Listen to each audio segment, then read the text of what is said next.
And so I'm packing for the first time my brand new suitcase. I've done a lot of research on suitcases and for my needs, for the number of times we travel internationally and domestically by air, I have learned from hard experience that you need a good quality bag to check. Now, as far as what you bring as a carry-on, whatever works for you. But for a check bag, you want something that is going to be durable, something that can kind of stand up to a lot of abuse, because it will get a lot of abuse, and most importantly, has good wheels. I like the spinner wheels because I can just kind of push the suitcase along, you know, in baggage check-in and stuff like that. And when you're going to and from your car to the airport, and when you're navigating a lot of different things like children or extra baggage, it's nice to be able to just have it push along and go easily. I have a really good suitcase that I love, but I hate its wheels. It's a pain. It doesn't move easily. It ends up going the wrong way. I end up fighting with it.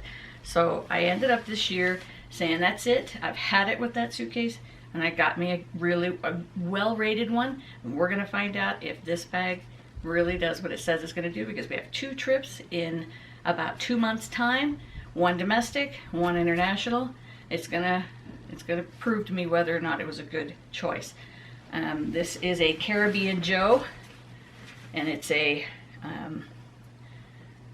28-inch checked bag with the double spinner wheels.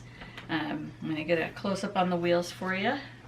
Okay, these are the double spinner wheels. Supposedly these wheels will not hang up on anything. Now, I've seen bigger wheels on suitcases, and I really want to someday get those, get a suitcase with those, but they are so much more expensive. And this suitcase cost me under $150, I believe it was. But it's really well rated. People seem to love it, so we're gonna see if it's worth the ratings.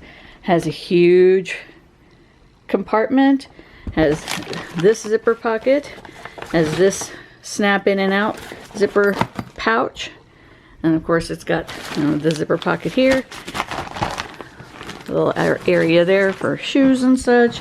Has 2 outside pockets as well. So we're gonna give it a go and see how it works for me. I've been sorting and organizing what I'm taking. This is a 4-day trip, so I don't need a ton of stuff, but I do like to have options based on the weather. 2 pairs of shorts, 2 pairs of jeans, plus the pair of jeans I'm going to wear to travel in, and a bunch of tops and tank tops and camisoles. I have a sweater. I'm bringing a lightweight bathrobe. Of course, all of the other extra things, you know, socks, underwear, stuff like that. I'm also bringing a backpack. I borrowed this out of my girls who have done traveling for study abroad. They've done international traveling, and they get these really cool backpacks, but they're huge and they hold a lot of stuff and they have a lot of pockets. So I'm gonna borrow one for this trip. I'm also potentially gonna bring a carry-on. I may not need one. I may end up just going with this because it's only 4 days, so really shouldn't need the carry-on. But I always pack a full change of clothes in my carry-on bag, just in case you get stuck at an airport. I always have my quart-size Ziploc bag like this. It has all of the essentials in it in case I get stuck at an airport. And then of course all of my valuables go in my carry-on. I never check valuables, because if your suitcase gets lost or broken into, which can happen, you don't want to have any of your valuables in there. You want to be able to have total control over them. So that's why I always put my valuables in my carry-on. Anything bigger than that can go in my checked bag. Okay, I'm taking a break from packing, and I thought I'd add some tips and thoughts of things that I've done over the years that have really helped a lot solve some problems, some common problems in traveling, especially when you're traveling by air, but this applies in any kind of traveling. I use Ziploc bags for a lot of things. I pack all my clothes in them. Typically I will separate them out to smaller Ziploc bags when possible, sometimes the larger ones for things like jeans and skirts and stuff. But they are great for keeping your suitcase organized, making it easy to find what you're looking for. And if you have dirty clothes, or if you have shoes that you're going to be putting into the suitcase later on in the trip and they've kind of gotten dirty, you can keep your clothes clean because they don't come in contact with each other. I often will pack an extra Ziploc bag just for dirty clothes, a big one like the 2-gallon size, to put all the dirty clothes in so they don't come in contact with my clean clothes. Packing liquids, you can't bring anything larger than just your little tiny little carry-on size bottles of liquids, but when you're checking a bag you can check a big bottle of liquid, and that's going to present the possibility that somewhere along the line it might leak, or it could get smashed and explode and you'll have whatever liquid all over everything in the suitcase. So the Ziploc bags will protect your clothes, but they won't protect your suitcase, and they won't protect anything that isn't in a Ziploc bag. So let's say it's mouthwash. You've got a bottle of mouthwash in there. That's going to get on everything. So the little trick that I've learned is I take a piece of plastic wrap, take the cap off the bottle, put the plastic wrap over the top of the bottle, and then put the cap back on good and tight. That creates a nice seal. And then I put the liquid bottles into a Ziploc bag and close that up. That adds that extra layer of protection. When you're traveling with little kids, and or maybe even just for yourself, you can separate your clothes into outfits so that you know that you have things that go together, and when you're getting ready for the day you just grab a bag and it has a full outfit in it. Socks, underwear, shirt, pants, whatever it is you're going to be needing for that outfit, you will have everything you need in one bag and you can just grab it and do it. And with little kids, it's good to have everything, you know, matching. You can just hand it to the child and they can dress themselves if they're at that age, and it's just all ready right there for them, and they don't have to say, oh, I can't find any socks, I can't find a shirt, whatever it is that they can't find. And you can even put shoes in a bag with an outfit if you have a particular pair of shoes you want them to wear with a particular outfit. Put it all in there together and they just have it all right there. I used to have one of those memberships for the monthly bags that come with, you know, samples of makeup and stuff like that, and I kept all the zipper bags that I got, and I used those to separate out things like earrings and necklaces, bracelets, so that I have one bag for each. I do the same thing with my makeup. I've got one big bag for the makeup, but then I've got the smaller bags that I put in that big bag to keep everything separated, so I'm not digging around in there looking for things and, you know, can't find my favorite eyeliner or whatever. Same thing with perfume. I get those sample size of my favorite perfumes to take with me to travel. You don't need to take a great big bottle of it. You just need one of those sample sizes, and they're a lot less expensive. And so if you leave it, you're not going to be upset that you left your very expensive perfume. We mark all of our suitcases in a way that we can identify them, because a lot of people have the same exact suitcase, and you're not going to be for certain, especially if you have a black suitcase. There's going to be a lot of other black suitcases and navy blue suitcases. And so when they come off the carousel, you want to be able to identify them quickly. And so we use bandanas, we'll use ribbons, but we try to put the same one on all of them, or at least something very similar, so that we keep them all together. When you're traveling by air, the 24 hours before you check in at the airport, you should check in online. People often will get bumped from their flight, or they won't have a seat available for them, because even though you're buying a ticket, you're not purchasing a seat unless you've bought it ahead of time. And then there's still no guarantee unless you check in about 24 hours before. They want to know for certain that you are going to be there. And not checking in advance, you risk when you get there that they've overbooked that flight and you will get bumped. So always remember to check in 24 hours before. I always keep all of my travel documents organized together in a folder that I keep in my carry-on so that I can get to things quickly. Things like car rental reservations, I'll print that off. You can keep them on your phone, but what if your phone battery dies during the trip and you didn't notice that the battery was getting low and you're standing in line at the car rental counter and you're not sure your battery's going to last long enough? And it's better to have paper. Just my opinion, it's better to have paper. That includes boarding passes and any itineraries that include the hotel reservation.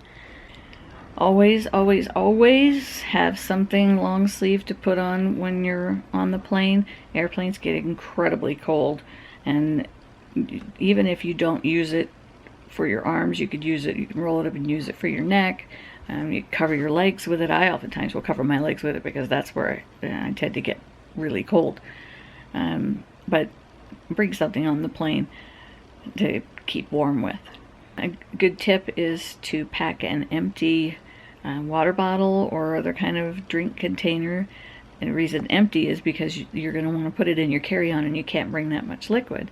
But once you're in the airport, you can use it to fill up from the drinking fountain so that you're not paying a huge amount of money for a bottle of water. At least on the airlines that I've flown on in the last little while, because of all the changes, they don't provide you with more than just a little bottle of water, if that, and then a little snack bag. So if you think you're going to get hungry on the plane, bring some snacks in your carry-on, bring that empty water bottle with you. Something else is, while you're on the plane, a lot of people are tempted to take off their shoes. Be my guest, take off your shoes, but have on socks, because the floors of airplanes don't typically get cleaned. I know that nowadays they're sanitizing everything, but I don't feel all that sure about their sanitizing the floor. So have a pair of socks on to protect your feet. And the same token, when you use the restroom, a lot of times when you board the planes now, they'll hand you those little packets of hand sanitizing wipes. Take that into the bathroom with you and use it on the door handle, on the sink handle, on all of those kinds of surfaces where you're not going to want to touch it. You take that with you and use that. Whenever you're traveling by plane and you're booking your flights, if you have to have a connection, always leave yourself no less than an hour and a half between flights. Yeah, you could make it easily from one plane to another in 30 minutes, but that doesn't mean that your plane got there on time to make your connection. It doesn't mean that you didn't encounter some kind of the mechanical problem, weather problem, any kind of delays. An hour and a half is pretty standard for delays. And so leave yourself at least that. I like to leave myself at least 2 hours, but minimum an hour and a half between flights. If you can't get that much time, you're probably going to be stressed, but it'll probably be fine. But I just don't ever like to take a chance. We've had delays before, and that extra cushion has made all the difference. Airplanes don't all land in the same side of the airport, and oftentimes airports are so big, especially connecting airports, because they tend to be hubs. A hub is usually much busier, has a lot more gates, and so it's spread out a lot, and you could often end up having to take a train to get from one gate to the next gate, and then up and down escalators and things like that.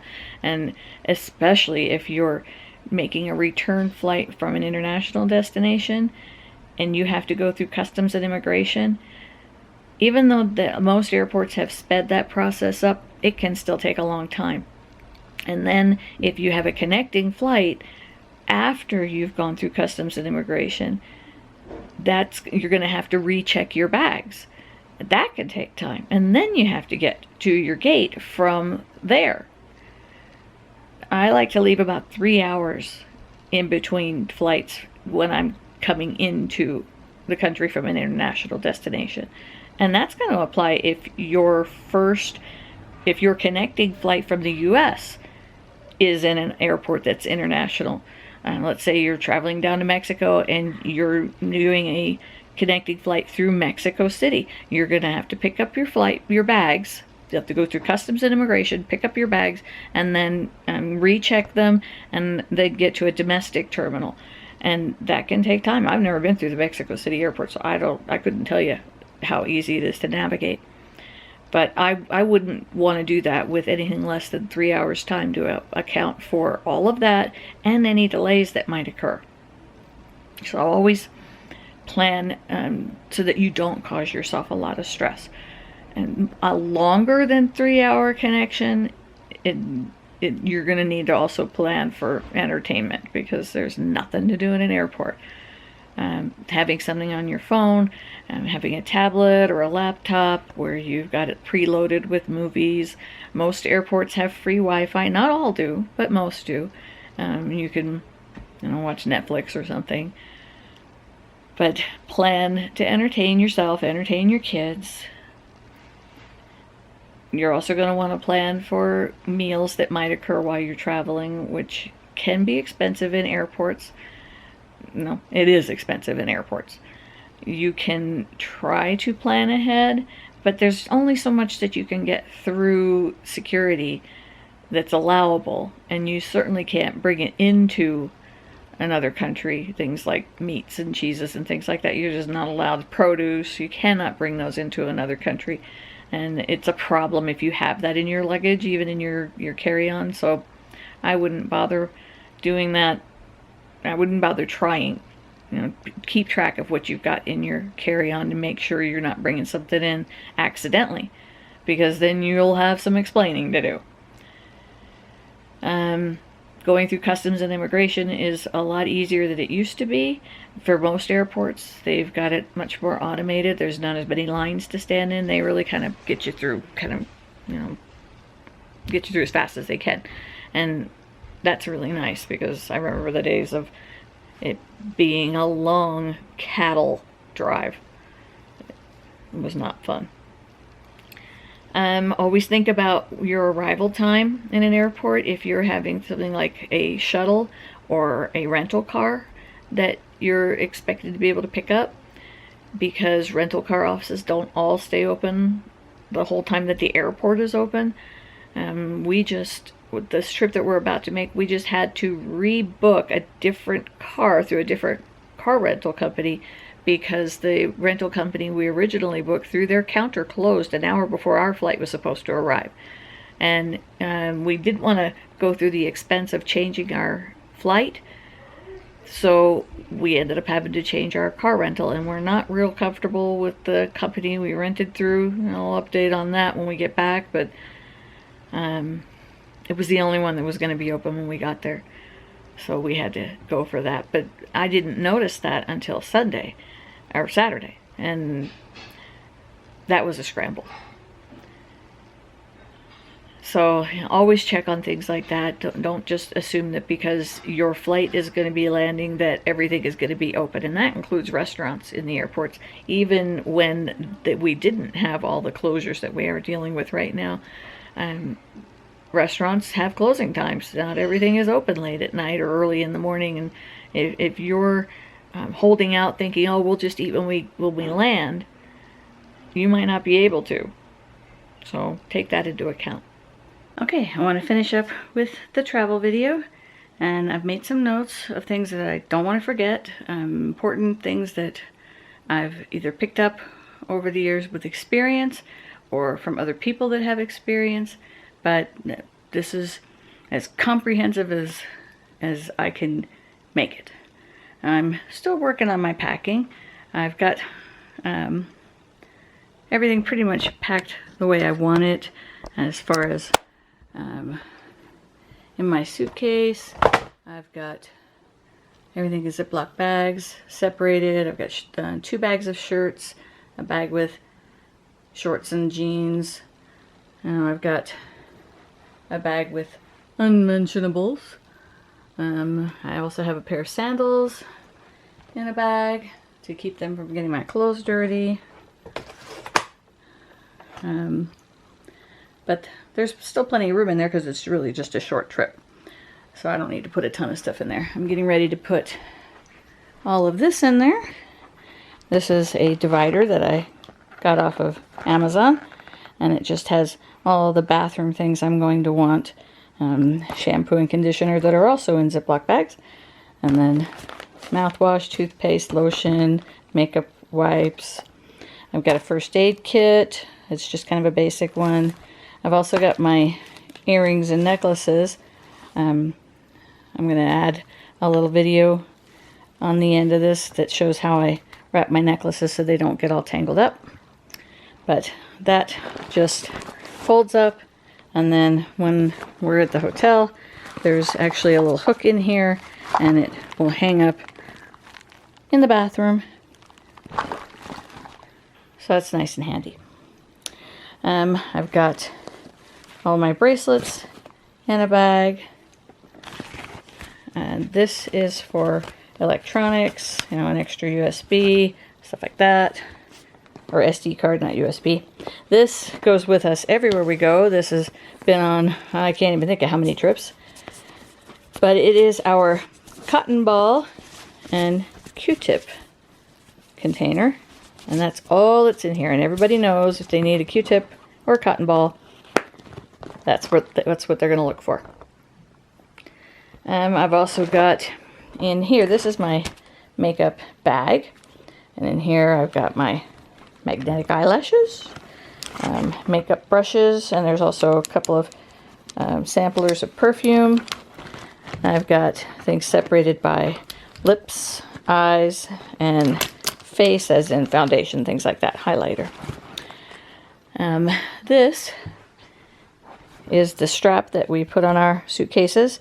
Keeps them closed. It's pretty good and tight and secure, and it helps to mark them, identify them. And if for some reason the zipper doesn't want to stay shut, my suitcase won't explode, which they haven't done yet, but it could happen. Let's see. This is the bag that I'll be transporting my laptop in, and I've just got bubble wrap in there, and that's just going to go into my backpack. And this is my backpack, all already packed up and ready to go. My little pillow. I've got change of clothes in there. This is the folder that has all of our documents. In your suitcase, pack in an envelope so that it stays together and is nice and neat and crisp. You're going to want to have your name, the airline and flight number, your arrival location, and that's going to change based on whether you're going to or from. You're going to want to have the name of where you're staying, your contact information as far as your phone number. You can have your home address, but that's only if you're traveling back home. And it doesn't hurt to maybe have an itinerary number on there. That'll help the airline reconnect you with your luggage if it gets lost or misdirected. It's always good to be able to know what your luggage looks like, be able to accurately describe it. If it's kind of nondescript, like it's just a black suitcase or something, take a picture of it, and take a picture of the contents, and just have that on your phone so that if there's more than one suitcase that looks like yours, you can quickly identify yours and just show them a picture. Yes, this is mine, see?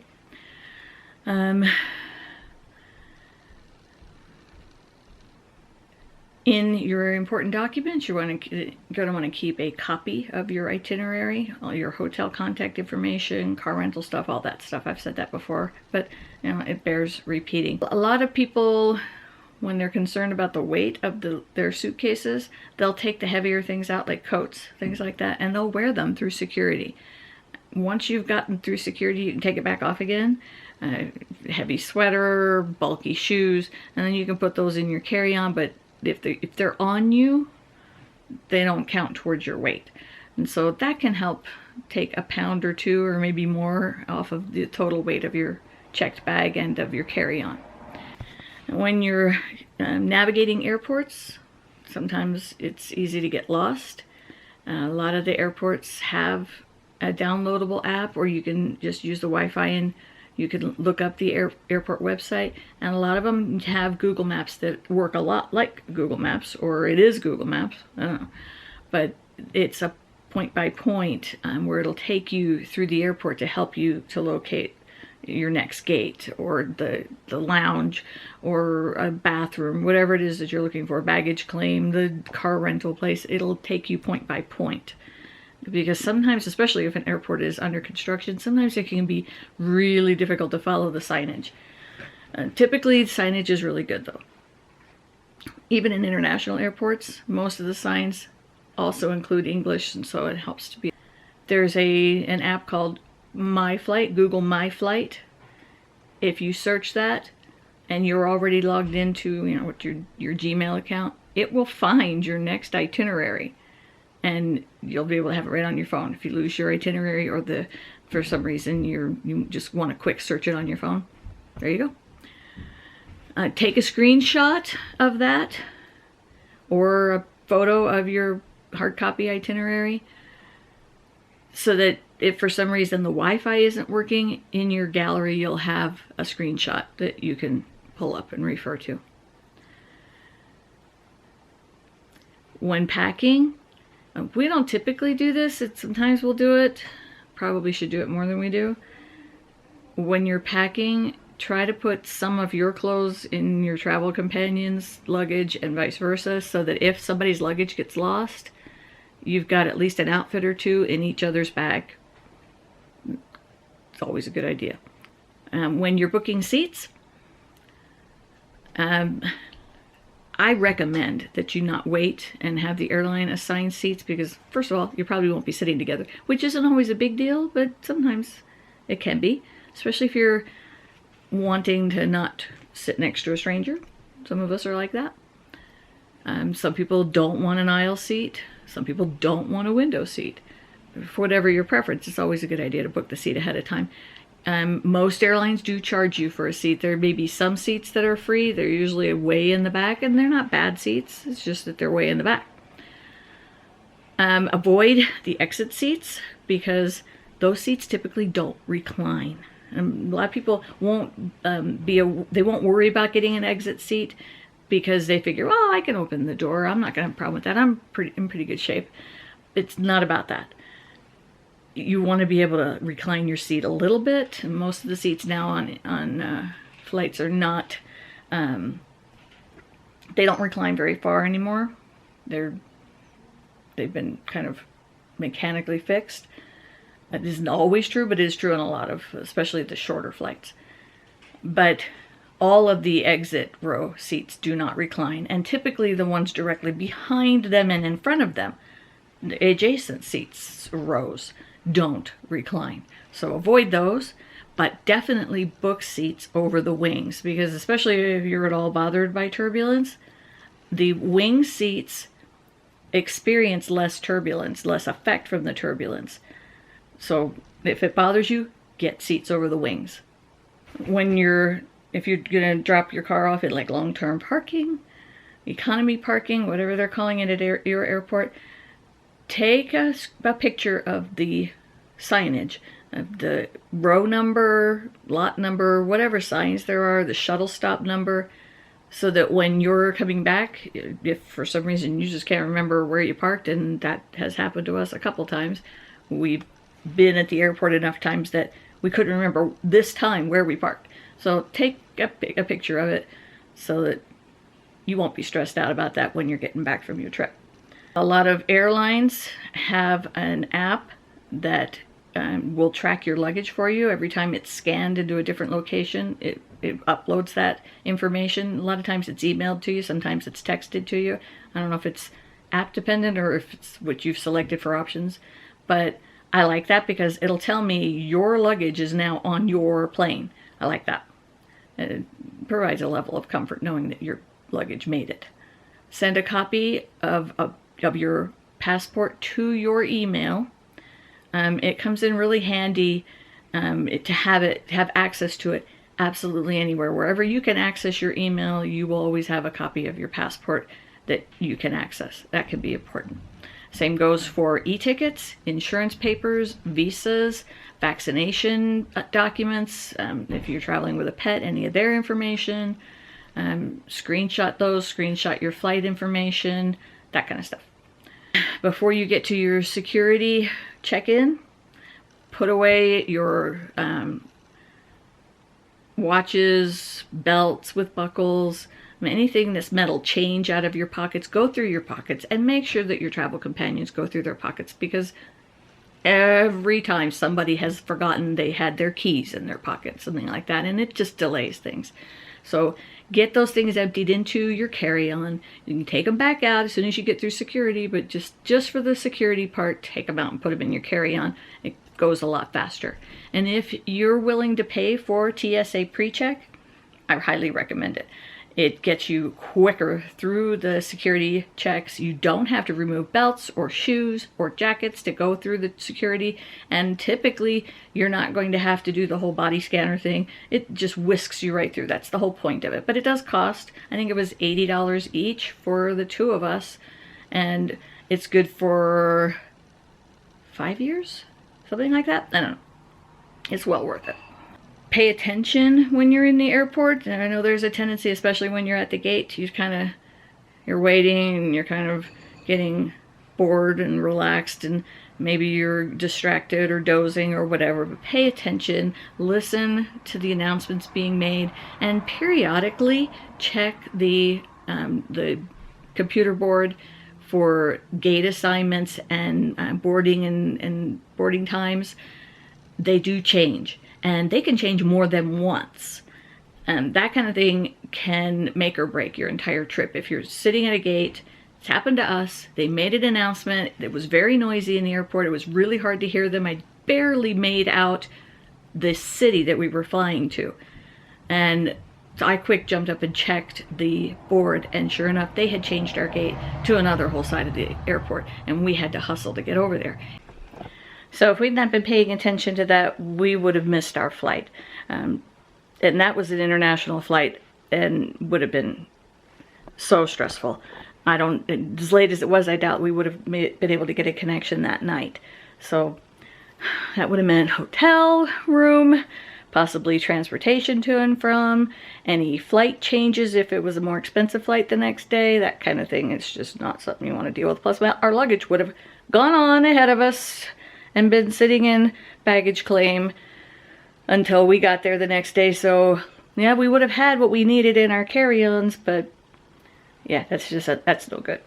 Not all airports announce gate changes, and sometimes it's the airline that's responsible for that, and they don't always announce all those gate changes. They just expect you to take responsibility and keep track of what's going on. Sometimes they announce every little thing.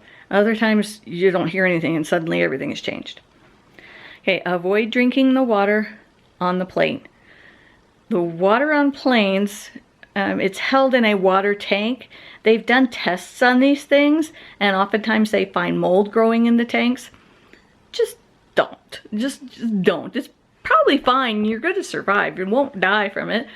I don't know, maybe you will, but unlikely that you'll die from it. But just don't drink the water from the airplane. Bring your own bottled water.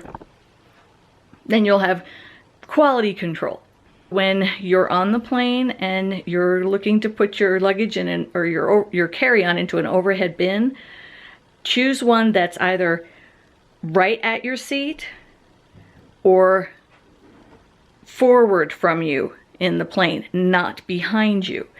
That way, if it's time to get off the plane, you don't have to worry about having to navigate through people or wait until the aisle clears before you can get back to your carry-on. You can just move forward. Even if it means it's 10 seats ahead of you, you can still keep an eye on it. I would recommend not having it that far away from you, but if you have to, you have to. Never put it in one behind you if you can avoid it. Here's something that a lot of people don't know, and it's a really good tip to pass on. When you're going through an immigration line, always go to the line to the left. People have a tendency, just the way our brains work, to turn to the right. And so the lines to the right are always going to be longer. There's plenty of people that have figured this out, but most people have not. So turn to the left rather than to the right if possible. Always go to the left and try not to choose the most convenient line. If all the lines are to the right, don't choose the most convenient line. choose the one that's least convenient because it will move faster. Something else about packing your clothes in Ziploc bags like I do is when customs agents do search luggage, and that could happen to you. I think it's happened to us once. When they search, they aren't going through your clothes. They'll just kind of push those around. And you know, they know how to feel for things that are in Ziploc bags with clothes. It's not like you're going to be able to secret something in there.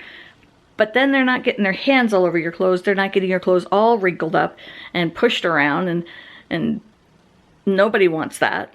Nobody wants some stranger's hands all over their clothes. So put them in Ziploc bags. Also, another good benefit of that is when baggage handlers toss your luggage around, and they do, your clothes aren't going to be sliding all around in there and getting all unfolded and wrinkled up. So that controls that. Okay, that's all I can think of. If you have good tips that you'd like to pass on, pop it in a comment down below. I know a lot of people would really appreciate travel tips. You can never get too many good ideas, especially when it comes to travel, because it's a stressful thing and it's a big thing. And yes, people do it all the time and they survive just fine, but when it's you and it's your trip, any amount of stress that you can relieve will make your trip that much more pleasant, and any amount of problems you can avoid, it's huge to you. So if you've got something to share that has worked for you, pop that comment down below. I know other people would appreciate it. So until the next video, which may be from our trip, I'm gonna be doing some vlogging while I'm there, so we'll see what I'm able to get up on the vlog from the trip. Till then,